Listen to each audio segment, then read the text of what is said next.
All right, so where we left off last time was time evolution of quantum mechanical systems. And we were just going to prove the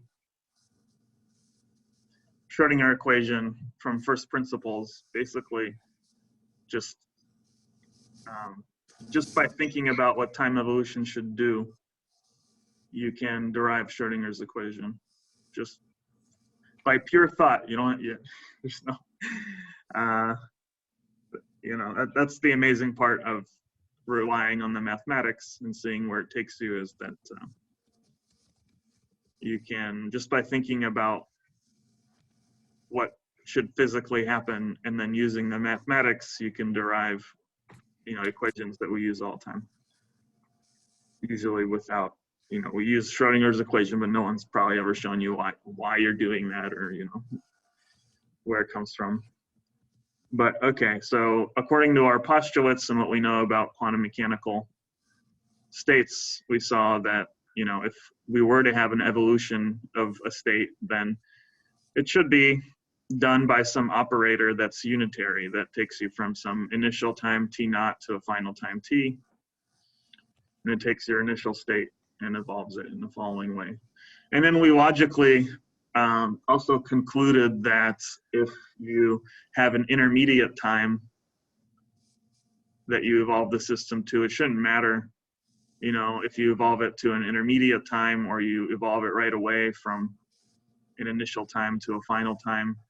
There should be this kind of logical consistency that a time evolution, yeah. No, sorry, my bad.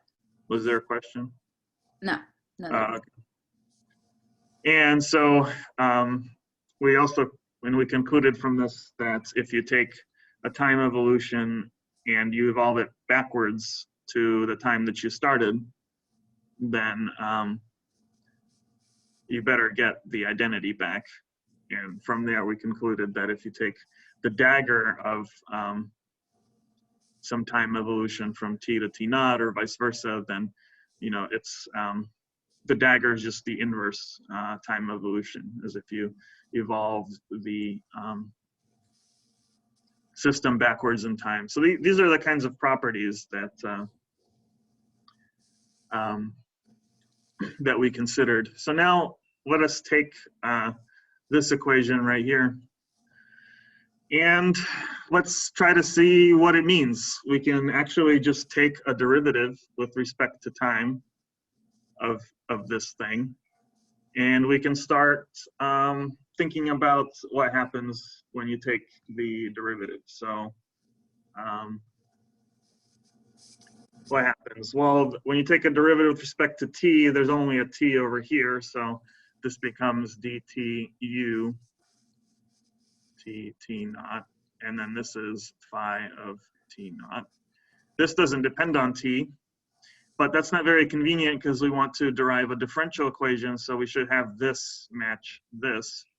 So we want to rewrite this t0 in terms of phi t. So what we do is we just put in the backwards time evolution, right? We just, this just is still this.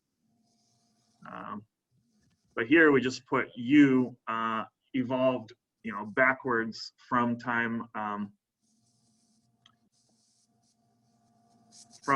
t back to time t0, just a reverse evolution of this guy, because then that would allow us to just put phi of t here, because if you take phi of t and evolve it from time t to t0, then you get back the place where you started. And we know from the properties up there that this is nothing but dtu, and I'll drop this argument now and assume it's always, t0, this evolution from t0 to t. So it's this guy, time derivative, times u dagger, because if we reverse the times, then you just get to pick up the dagger. And this is phi of t. And look at that, we've derived that the time evolution is, just this nice first order differential equation where this, I'm going to call a lambda, some other, the operator lambda, and it depends for now on t and t0. It's just this thing right here, it's lambda, acting on 5t. So that's our differential equation, and now we just want to prove some stuff about this guy. So the first thing we want to prove is the following, that if we take, so this is a little proof, we'll prove something about it. So we start with the fact that if you take the time derivative of u dagger, right, then what is this? This has to be equal to the time derivative of, the identity, because it's unitary. So that's equal to 0. That's good. So now we can use the chain rule. We'll be able to derive a nice identity. So it tells you that dt, so now just using the product rule, right, u dagger plus u partial t here, u dagger, it's just the product rule. That's equal to 0. And now look what's happening here. This thing right here, that's lambda, right? This thing right here, what is it?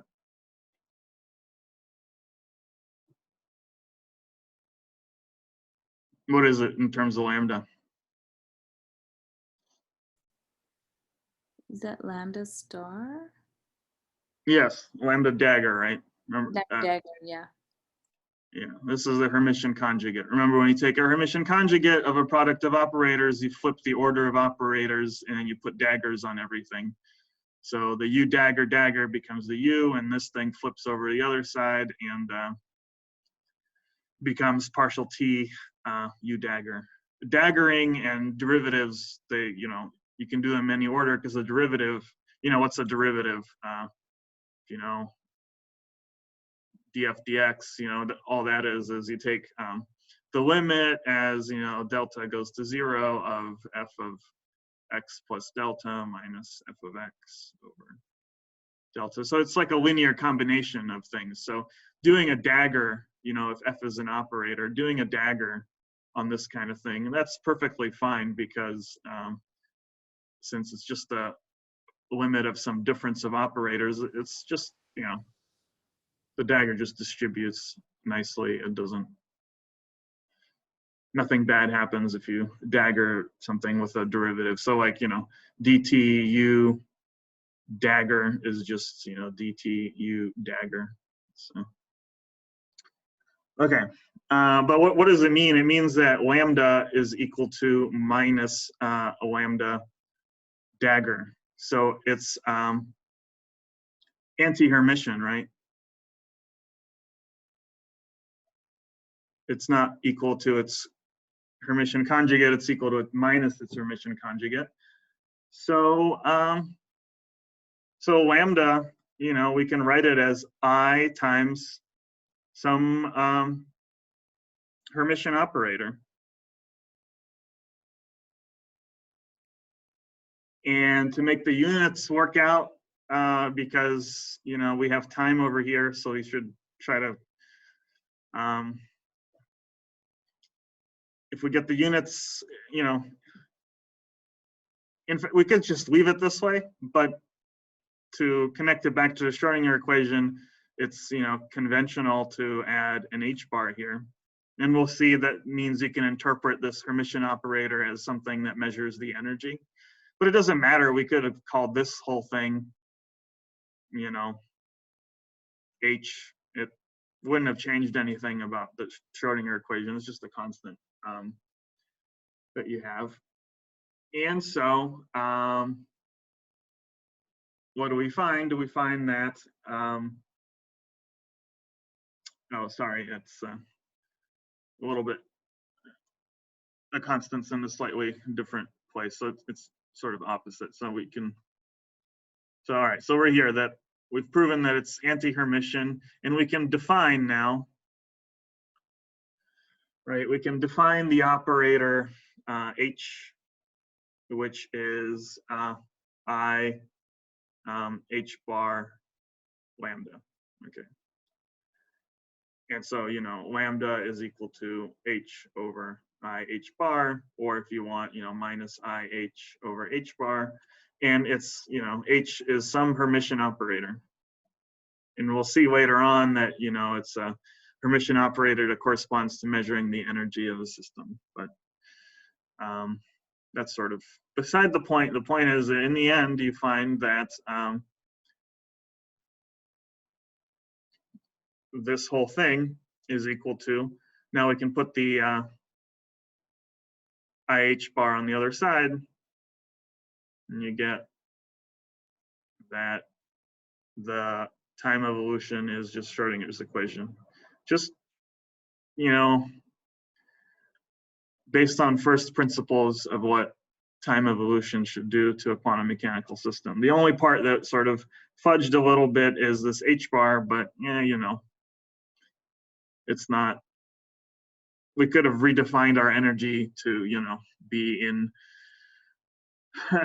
well, it's not, we haven't proven that it's the energy or anything like that, but this operator, we could just define it as, you know, divided by H bar. It wouldn't really change anything about the Schrodinger equation. The basic form of it, we figured out that it's this first order derivative equation, and then this thing is some Hermitian operator. We'll see later it corresponds to the energy, but you know. And the only thing left over is that we have to show that H is independent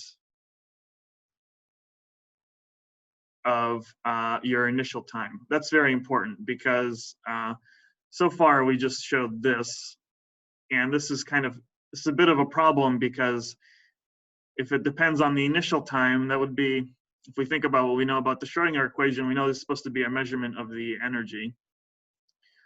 And if it's this, any kind of sensible system, then, you know, the form of the energy shouldn't change depending on like which initial time you started evolving the system. You know, the energy is just the energy. But you can show this, the fact that it's independent of this initial time just comes from the very same kind of analysis. So we can actually show that you know, lambda is independent of T naught. So that's another little proof we can prove. Any questions though before I prove that? So we've shown this, but now I just want to show that H just depends on T.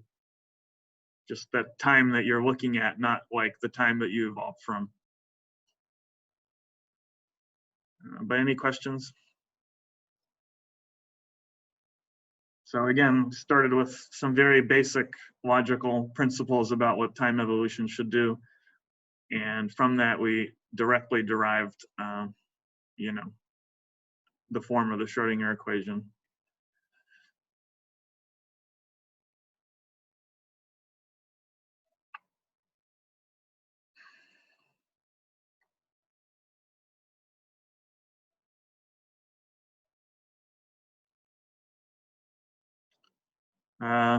Questions? Good. All right, so we're gonna prove just we're gonna prove that lambda only really depends on T, that it's independent of this starting time, which is pretty important. So okay, we can do that. We just use the properties of unitary evolution. So we start with this, and by definition, this thing is, you know, dtu t naught, and I'm going to write everything out, right? And then you have this u dagger t naught. Okay, and now what I'm going to do is I'm going to stick in the unitarity thing. I'm going to stick in a unitarity using a different time, like an intermediate time. So I'm going to put dtu t0, and then I'm going to just put in here the identity, and I can do that. And I'm going to do t0 and t1.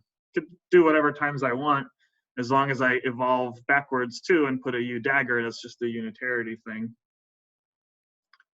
t0, t1.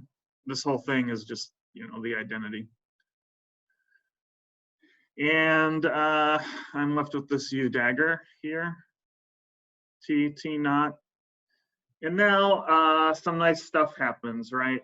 I can kind of reinterpret these things as these two guys together and these two guys together. And I can rewrite this whole thing as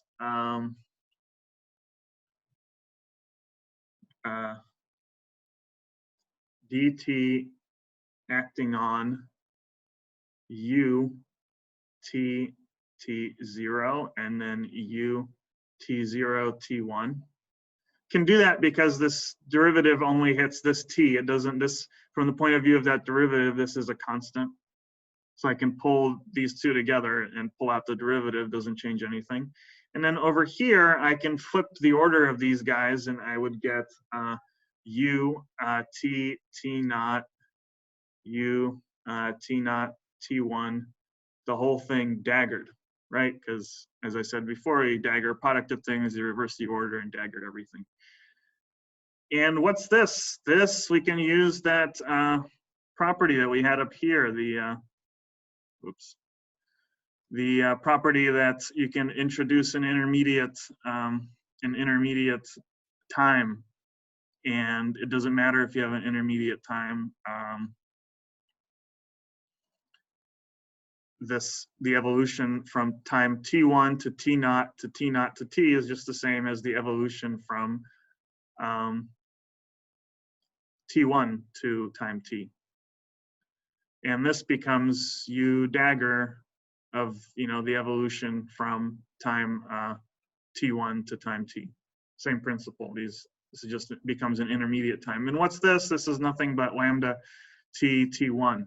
So you see, it doesn't, this was completely arbitrary. So we conclude that lambda can't possibly depend on this argument because you can stick in any value you want. The value of lambda doesn't change if you pick some other value for t naught.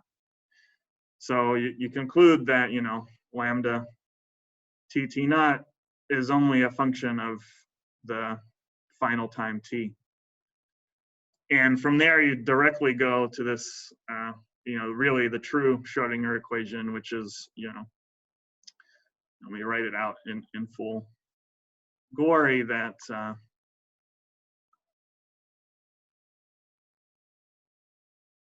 you know, now this operator only can depend on the time that the equation is sort of defined at. So there you go. Sort of proof of a Schrodinger equation without just using the properties of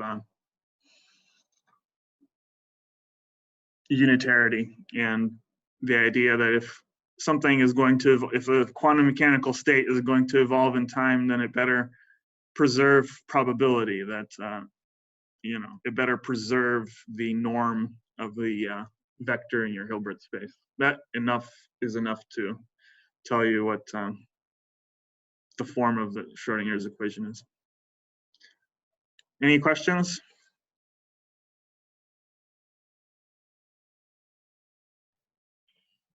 Yeah. No? Good. Yeah. Thanks.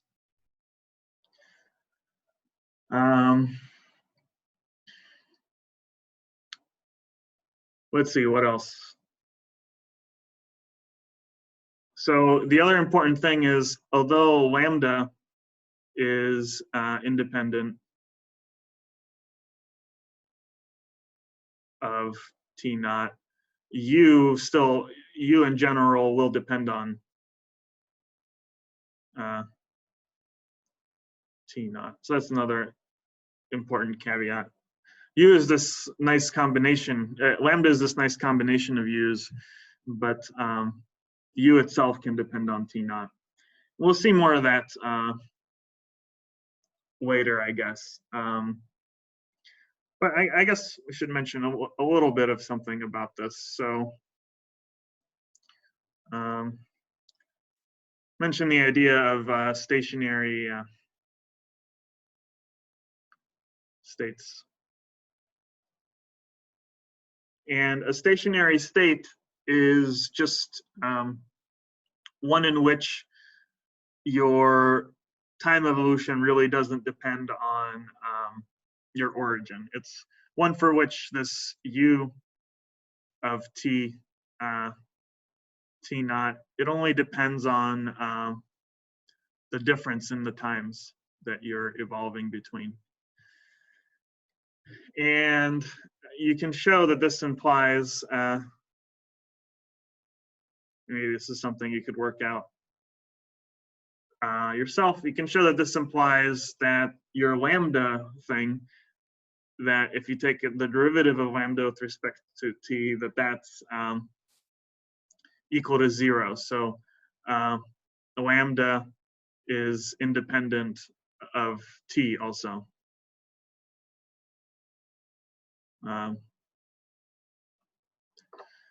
And in that case, lambda becomes just a constant, and so does h.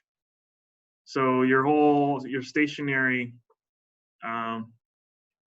state problem there just becomes some constant operator, doesn't depend on time, acting on 5t. It's a direct consequence of having this guy not depend on the initial time. And so in that case, you can solve the Schrodinger equation exactly, because it has the form of a typical differential equation that you've seen on this homework. It's some df dt is equal to some constant lambda times f again. And so the solution of that is the function at the initial time times e to the minus I lambda t over h bar. Because if we flip the IH bar on the other side, right, we get df dt is equal to minus I lambda over h bar times f. And this is just, the differential equation with exponential solutions. If we take the derivative with respect to t, we should pull down a factor of minus I lambda over h bar, which is what we have here with this exponential. And at time t equals 0, it has to, be whatever it is at time t equals 0. So the solution then, just by this analogy between these, it's exactly the same equation. So we could just write down what the solution is. It's just that, 5t is equal to, and the only thing is we have to be a little bit careful about the operator part, but the operator part just still gives you a minus I over h bar. And then instead of lambda, we have the h operator. And we can, and it's, t, if this is, assuming your initial time is 0, t times h, which is a constant operator, acting on phi of 0. Right? And wait, I have a question for you. Yeah. So that EI over H, right? And you said that's T, and then we pulled that operator, that H right there is from above, whereas just the operator H, right? Yeah, it's the same as, it's just the right there, operator version of this lambda constant. I see. So it just goes up to the exponent. It's the same, the solution is the same as this. I just wrote this for a function, but it's the same thing for an operator. Yeah. Okay. It's Yeah, the because you just same. took the derivative of that other one. That's where you got that. And the F0, that function right there, that's just at time 0. Is that what you set it to? Yeah, That function is 0? F0 is the same as, by analogy to this, is the 0 of the vector. It's the same equation. It's just, most people have seen this kind of thing in like other classes, right? But this is the same kind of equation. You have, derivative of something equals some constant times that same something again, the function. Except in this case, it's a vector.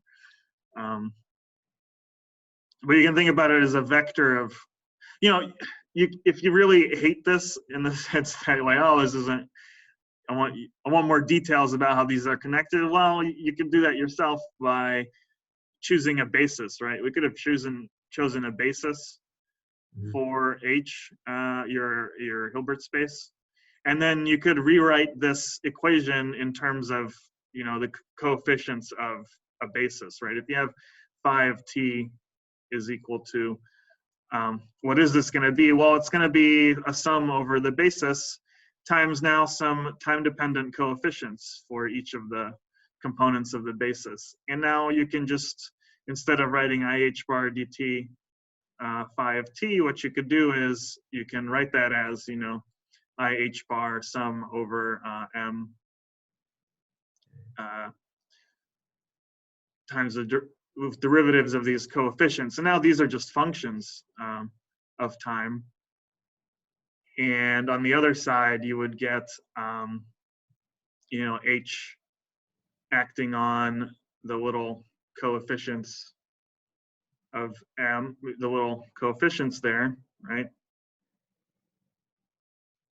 Cm, right? This is all equal to h acting on the little basis vectors. And now if you're really clever, you would pick your basis to coincide with the eigenvectors of h. And even though I didn't even tell you that those are related to the energies, you know you can do that because of the spectral decomposition theorem.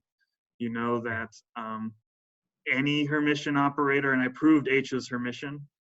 You'll at least grant me that, I think. So we proved that it's Hermitian so that it has a spectral decomposition. So you can choose your little m's to be the same as the eigenvectors of H if you wanted. And then this becomes really easy. You just, you know,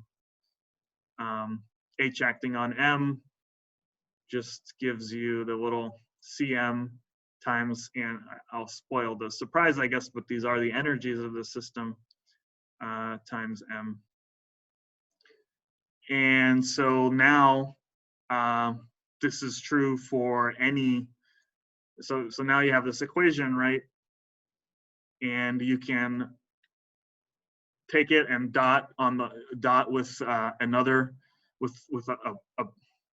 a bra if you want, n on both sides, right?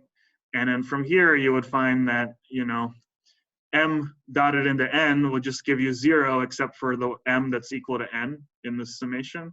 So in the end you'll just get that, you know, IH bar partial t of the Cn coefficient is equal to En, right, Cn. And now this, you know, this guy is just exactly the same form as your the differential equations that you're familiar with from before, because this coefficients are just some functions of time. And now you can solve these. And that, you know, brings me to this other point, is that if your initial phi naught is like already an eigenstate of H, then all of that happens here, right? If phi 0 is like M or something, then what happens here is that the evolution just gives you a minus I over H bar T times the eigenvalue, right, of M. And, you know, if this is, if at initial, at time t equals 0, you're in an eigenstate. And remember what we know about states that pick up a phase. This doesn't do anything, right, to the physical content of that state, right? M is physically equivalent to M times any phase. This is e to the I, some number. So this is equivalent to just sitting at M without a phase. So that's why it's called stationary states, is because if, you know, if you are in an eigenstate of your H operator, the Hamiltonian, then your state literally doesn't change in time physically. Now, if you're in some linear, if you're in some combination, right, well, it's okay. You can just figure out each one of those combinations will pick up a phase corresponding to, you know, the eigenvalue. But you can still solve for, you know, you solve for all those. It just says that C of n of t, right, is equal to what? E to the minus I h bar t or sorry, it's equal to here minus I t over h bar times E n, right? C n at 0. So that this is, from here, you could get a solution to the coefficients of anything, right? This is this general form here. So this is, so in the end, right, we can combine all these things to get the sort of general solution for a stationary state, which is just that 5t written in terms of the basis of h. That's equal to sum over m of E. Let me move it over a little bit here. E to the minus it over h bar, E n c, or m rather, c m 0 times, the m vector. So there you go. Pretty important formula there, right? It just tells you that if where did we start? We started that, what are stationary states? They're ones in which your time evolution doesn't depend on where you start, right? It only depends on like how far you've evolved from time t naught to time t, just depends on this difference. In that case, you can show, it's a quick calculation, you can show that lambda is independent of time. And that means this h is independent of time. It's just a constant operator, doesn't depend on time. And then from there, you could just solve everything, kind of formally, but, it's still an exact solution provided that, you know the eigenvalues of h, but that's fine. You show that, since we know with the spectral decomposition theorem that we can choose a basis that's the eigenvectors of this h, we can expand any vector, in terms of those eigenvectors of h.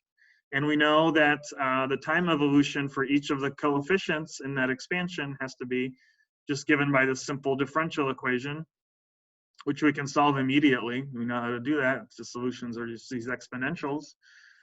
And we combine all that to get a full solution for, any vector in your Hilbert space. This is sort of the time evolution of any state under, an evolution that's independent of the time. So that's pretty cool. Pretty important. We'll come back to that a bunch in the class, but yeah, any questions about that?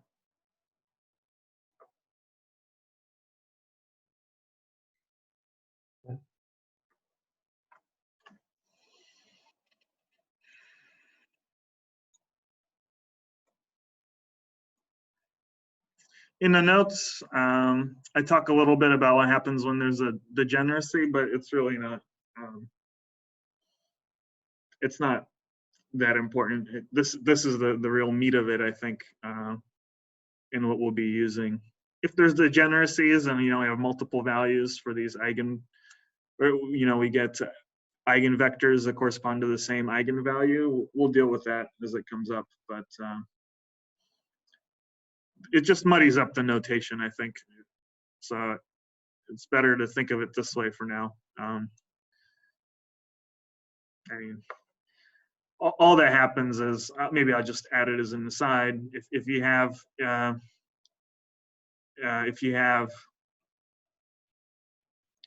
degeneracy, you just replace your m's with m comma r, where this just counts the number of degenerate eigenvectors.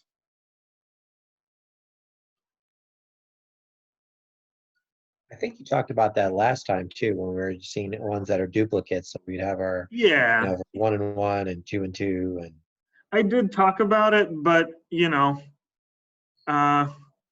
See, it's kind of annoying because I'd have to go back here and put in little comma R's everywhere, and that, Yeah. that makes me sad. I don't want to do that. But it doesn't change the mathematics of what I said. It's just Yeah. it's just a little extra notation, which I don't think is particularly useful. But maybe what I'll do here is I'll just write the final version of what that looks like, and it's exactly the same, except that unsurprisingly, instead of just summing over m, you also have to sum over the ones that are degenerate. And then, of course, your coefficients could in principle also depend on that degenerate index. And I like my time origin to be at 0, so I'll just put, in the notes I also put it's an arbitrary time, but let's, time t equals 0 is when you start looking, so that's, just leave it that way. And then this is e to the minus I t over h bar. And then of course here you don't have any dependence on the degeneracy because it's the same eigenvalue. So it's whatever the mth eigenvalue is.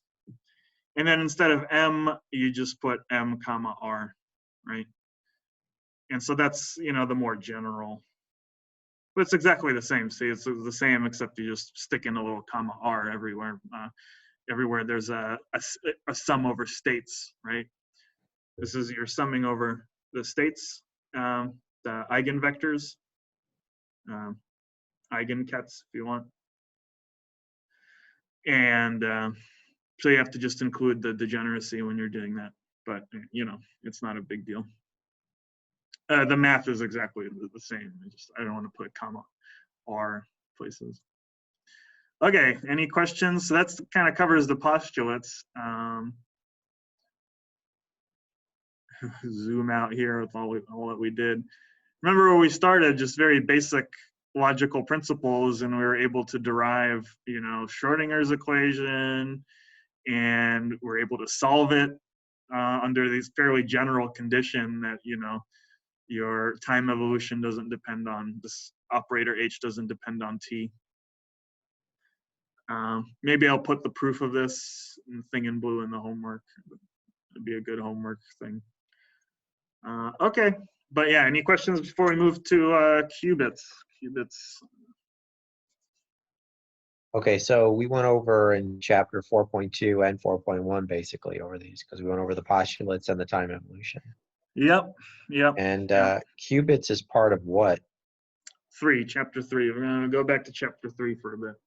I see. All right, so I'm going to clear this.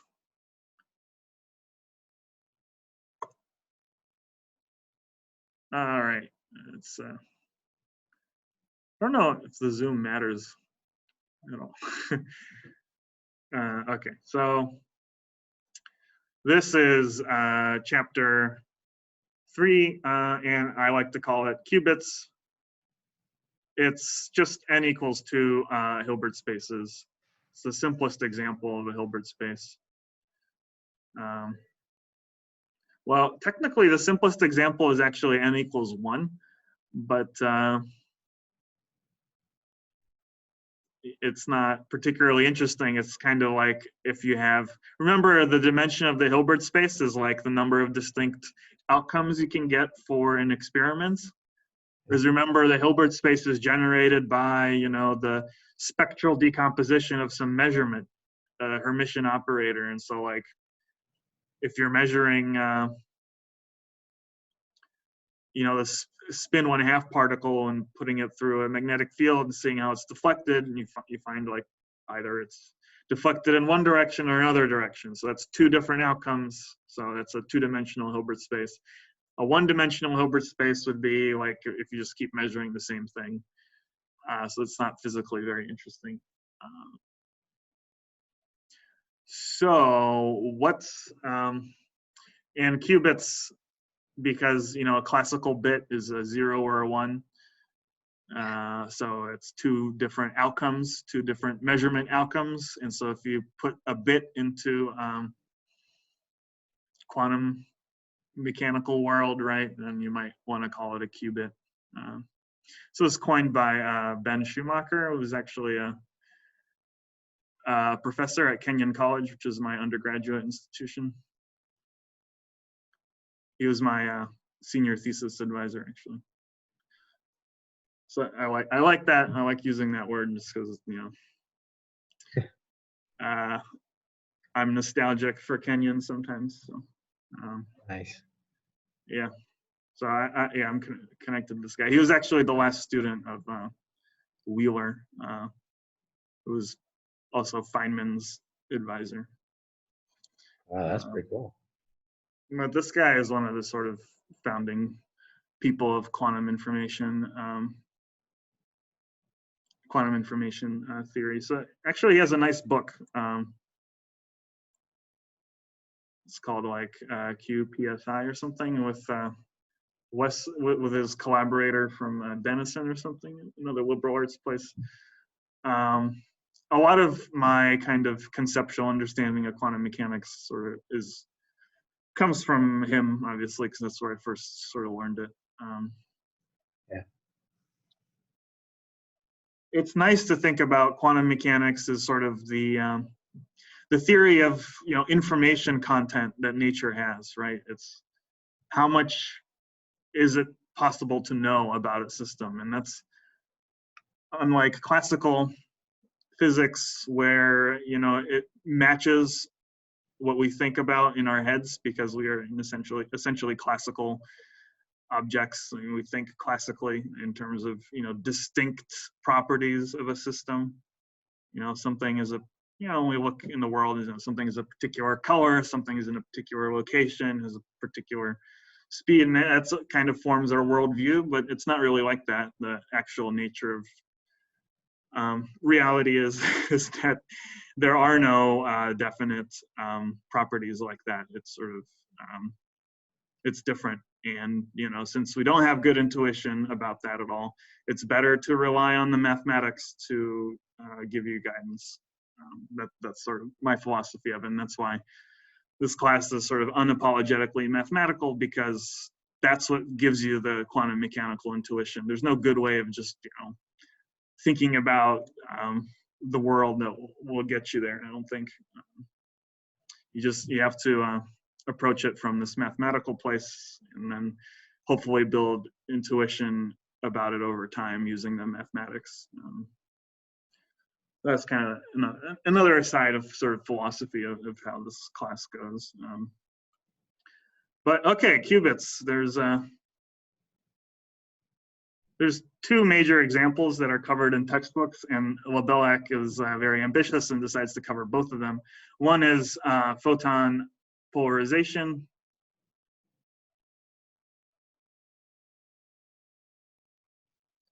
And the other one is spin 1/2 particles. And often books just cover one or the other.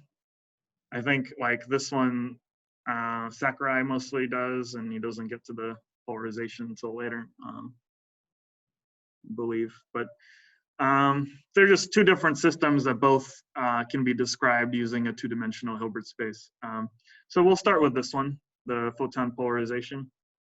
And the way you start there is you can think about classically an electromagnetic wave, which is sort of the classical version of having a polarized single photon. So you have many photons. They would form an electromagnetic wave that you can study with just regular electrodynamics. And the idea is, you know, draw this usual picture. You have some direction z along which the wave is propagating, and it's, you know, oscillating in the plane perpendicular to z. So this is, you know, oscillating like this, and there's a little vector that sort of lives, you know, perpendicular to, it lives in the xy plane that sort of oscillates around when you have a propagating electromagnetic wave. And that's what we're trying to describe, is this E field associated with the propagation of this wave, and you can show that it just generally has this form. It's got two components, you know, the x hat and in the y hat direction. They've got some overall amplitudes, and then there's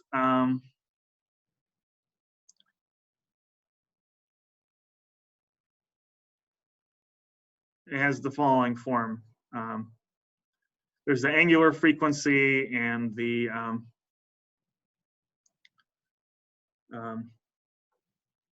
spatial. So omega tells you like how this thing oscillates in time. You know, you can think about it wobbling in here. And this K tells you about the distance between the two different peaks you have as they oscillate around. Gives you, you know, K is 2 pi divided by the distance between the say 2 peaks in the oscillating wave. And then you have you can have phase shifts, these phase shifts, which are numbers, angles, which tell you about, you know, the relative phase shift between oscillations along the x and y directions. So here I drew a kind of linearly polarized wave where the oscillations in x and y are in sync, or in particular here, I just have it polarized along the x direction, so it doesn't even oscillate along the y direction. So that would be like setting this amplitude to 0. But in general, you could have it oscillate at some angle in the xy plane. And if you want it to be in phase for linearly polarized light,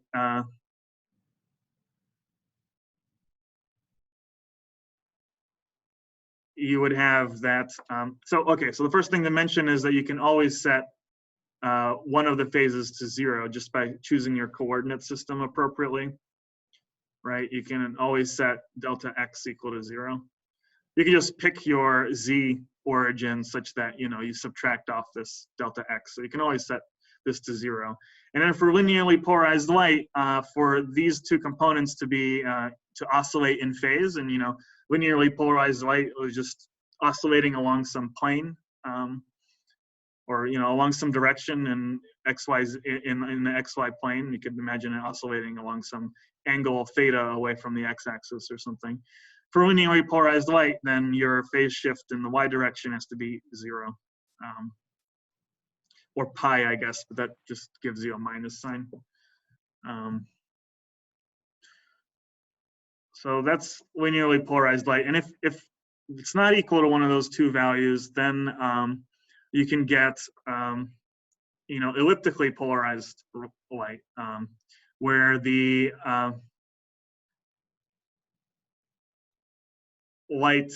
the polarization vector kind of rotates around some ellipse, right? If you have your xy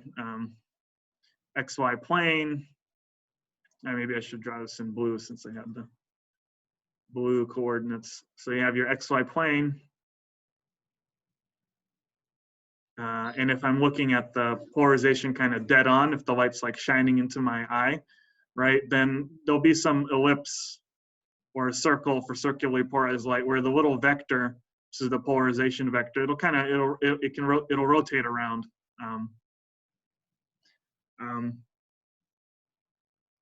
As you look at the polarization straight on. So and then of course for linear, the idea is, why is it called linear, is that the polarization vector just oscillates along some line. It just goes up here, and then it goes back down here, and it oscillates like that in time. So that's kind of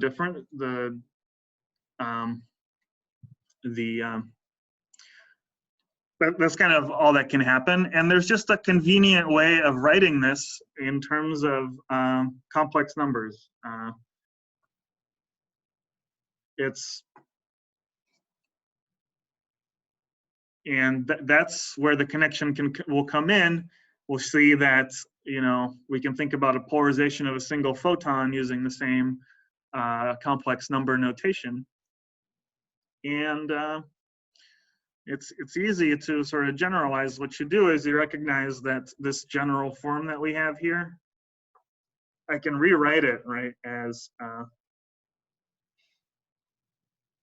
let me now write it as a vector, right? I can rewrite it as, a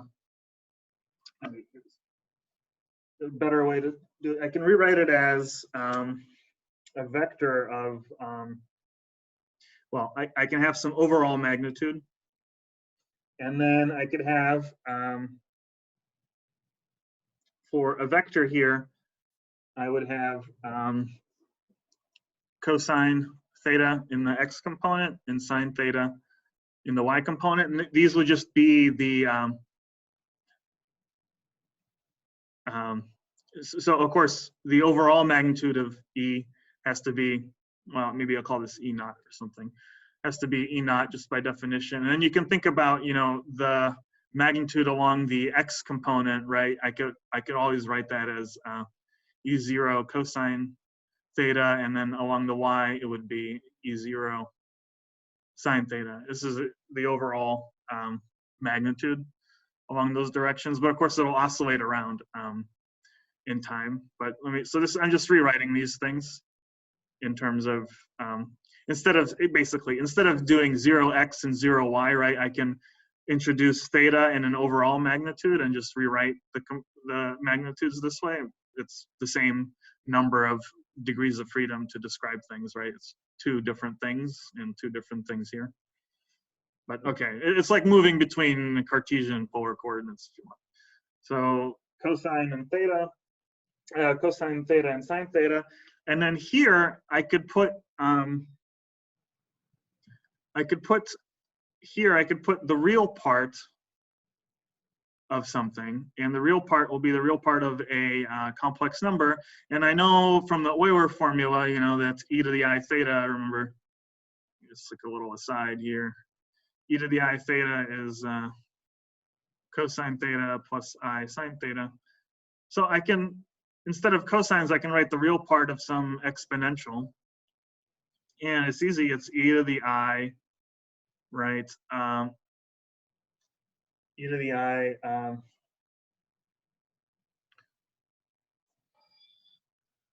and it's the convention is to put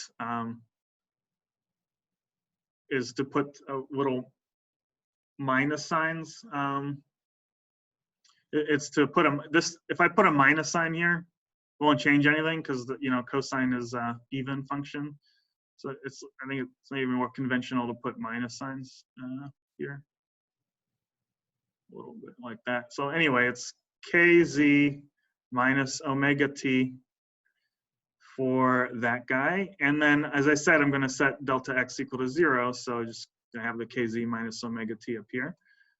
And down here, I'll have the real part of e to the I kz minus omega t. And then I'll have a plus delta y. See? And so the whole, and this is your x and y components. And so the whole polarization bit, really, there's an overall magnitude. And what else is there? There's I can pull the real part out. And what I have is the real part of a vector, which I'm going to write as psi, because we'll see it's the same as a element of a two-dimensional Hilbert space. Psi, this is sometimes called the Jones vector. For those of you interested in optics, that's the connection. And this, you just pull out the common factor of e to the I kz minus I omega t, right? And then this Jones vector, whoops, this Jones vector is just a two-component thing, right? It's cosine theta, and then this becomes the sine theta e to the I delta y. And that's the most general description of a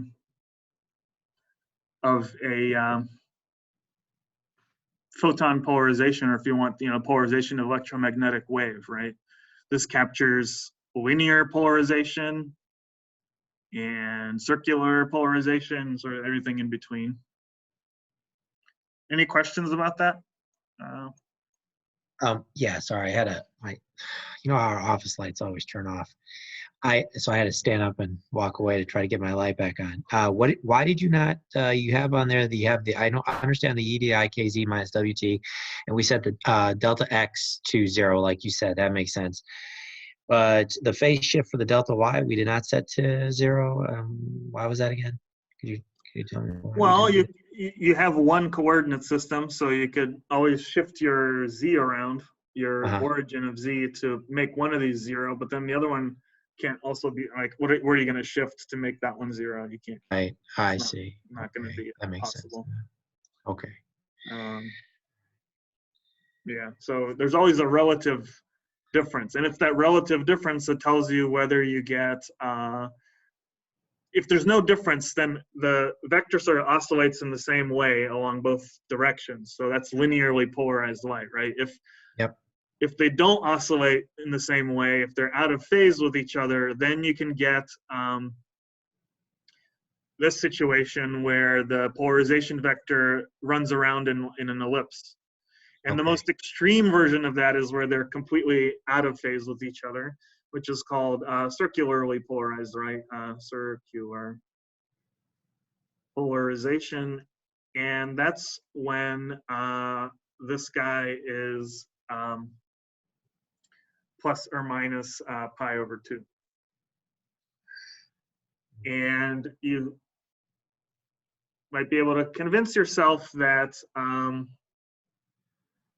that plus pi over 2 is right hand, right polarized, and minus pi over 2 is left polarized. What do I mean by that is, okay, so if you're looking at the thing, if the electromagnetic wave is sort of coming out in some direction, Z, the polarization vector will sort of spin around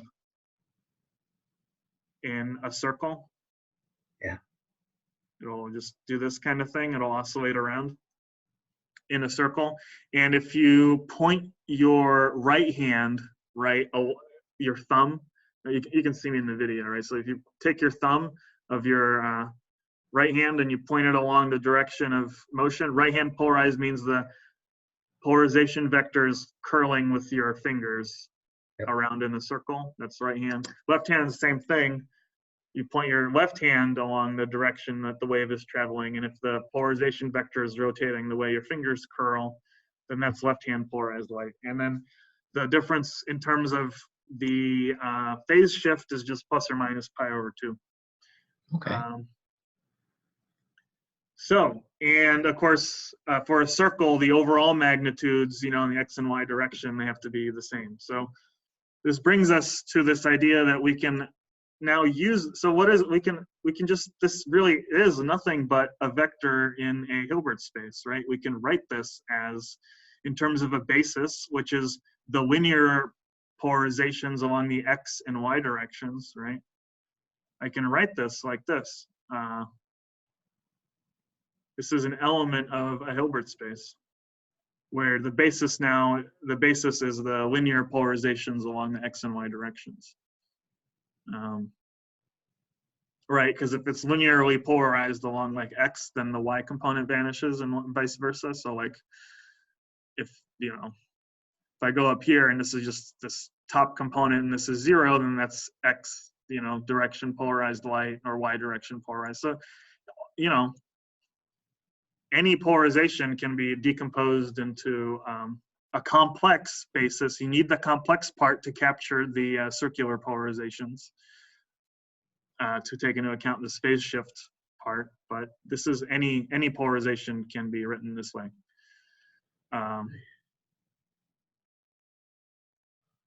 And it's an element of a Hilbert space. And moreover, it's already like comes, pre-approved for physical computation, because if you take the inner product, right, you assume these are normalized, of course, you get, you know, cosine squared theta plus sine squared theta. So it's already like Equals 1. normalized to 1. So the Jones vector, you know, in optics is becomes the photon polarization state. State in a, let me just dimension 2 Hilbert space, right? So that's the connection, and I guess there's sort of, all right, well, all right, so that's the sort of main point. The other things to say as well, you can start, you know, thinking about what's like a Jones vector, or, you know, photon polarization for right polarized, left polarized light. So let's see. For the right hand, it's a convention to put an overall minus sign. Doesn't change anything, but you get 1 over square root of 2 times x plus e to the I pi over 2 y. So that's the right hand polarized light. And e to the I pi over 2, what we know about complex numbers, that gives us something along the the I axis in the complex plane. So this is just plus I y. And then the Jones vector corresponding to the left-hand polarized light, there's no minus sign, and it's x plus e to the minus I pi over 2 y, which is nothing but 1 over square root of 2 x minus I y. Right? So is it a negative overall for right? Because now I would think that if you're taking the right hand and you're pointing it and it's spinning it clockwise, right? If I were to look in front of me and I was pointing my thumb to the right of me. Yes, and that only so that's why it's negative, right? No. No? The counterclockwise, clockwise only has to do with the relative phase between x and y, whether it's minus I or plus I. That tells you that part. Okay. This overall thing is not physical, remember, because any state, now we're just going to think about these as just, you know, states in the Hilbert space. Remember, I can put an overall e to the I, whatever I want, in front of a state. It doesn't change anything about the state. So in this case, it's convention to put a minus sign. We'll talk more about the minus sign maybe later when we talk about rotations. That's where it actually comes from. But it has no physical content. It's just convention to put a minus sign for right-hand polarized versus left. But, you know, we'll see. But the point is, what we're doing here is just giving examples of different polarizations, and this is for right hand and left hand. And then the general form is this one that I wrote. That's what it would be in general for any arbitrary polarization. And what else? And that general one, you said, I see the delta x to 0. So that's why it's not there. But the general, it could be there, but you said always set it to 0. Is that right? Oh, yeah, so it comes down to, so, okay, imagine you have a general one, which would be, I guess, any complex number. Yeah. Plus another complex number. And the only thing that you would require is that, you know, lambda squared plus mu squared is equal to 1 to make it a physical, like a normalized vector.